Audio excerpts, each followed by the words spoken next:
2025 జనవరికి job calendar విడుదల చేసే బాధ్యత ఈ లోకేష్ తీసుకుంటాడని ఈ సభాముఖంగా నేను హామీ ఇస్తున్నా.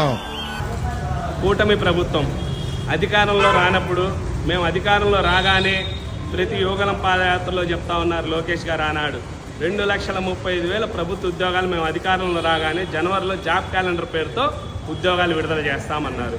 ఈనాడు 2 సంవత్సరాలు అయ్యాయి. ఈ 2 సంవత్సరాల కాలంలో వివిధ కార్పొరేషన్ల పేరుతో మీ పక్కనున్న మీ చుట్టాలకి లేకపోతే మీ పార్టీలో ఉన్న నాయకులకి కార్పొరేషన్ పదవులతో ఉద్యోగాలు ఇచ్చుకున్నారు తప్పించి ఈ యొక్క 2,35,000 ప్రభుత్వ ఉద్యోగాలు భర్తీ చేయలేదు. అదేవిధంగా ఉద్యోగాలు ఇవ్వని పక్షంలో నిరుద్యోగ భృతి 3,000 రూపాయలు ఇస్తామని చెప్పారు. నిరుద్యోగ భృతి కూడా ఇవ్వలేదు. మీరు మాత్రం ప్రతి యువగలం పాదయాత్రలో యువకుల్ని మోసం చేసి మేము అధికారంలో రాగానే అన్ని హామీల్ని అమలు చేస్తాం, లేకపోతే నా చొక్కా కాలర్ పట్టుకొని నన్ను ప్రశ్నించమని లోకేష్ గారు. మరి ఈనాడు దాదాపు 2వ సంవత్సరం గడుస్తూ ఉన్నది, హామీలు పూర్తి చేయలేదు. కాబట్టి అఖిల భారతీయ జన సమాఖ్యగా ఒకటే మేము మిమ్మల్ని హెచ్చరిస్తా ఉన్నాము. ఈ యొక్క నిరుద్యోగ భృతి వెంటనే విడుదల చేయాలి. ప్రతి ఒక్కరికి 3,000 రూపాయలు ఇవ్వాల్సిందే. అదేవిధంగా 2,35,000 ప్రభుత్వ ఉద్యోగాలను కూడా భర్తీ చేయాలని అఖిల భారతీయ జన సమాఖ్యగా డిమాండ్ చేస్తా ఉన్నాము.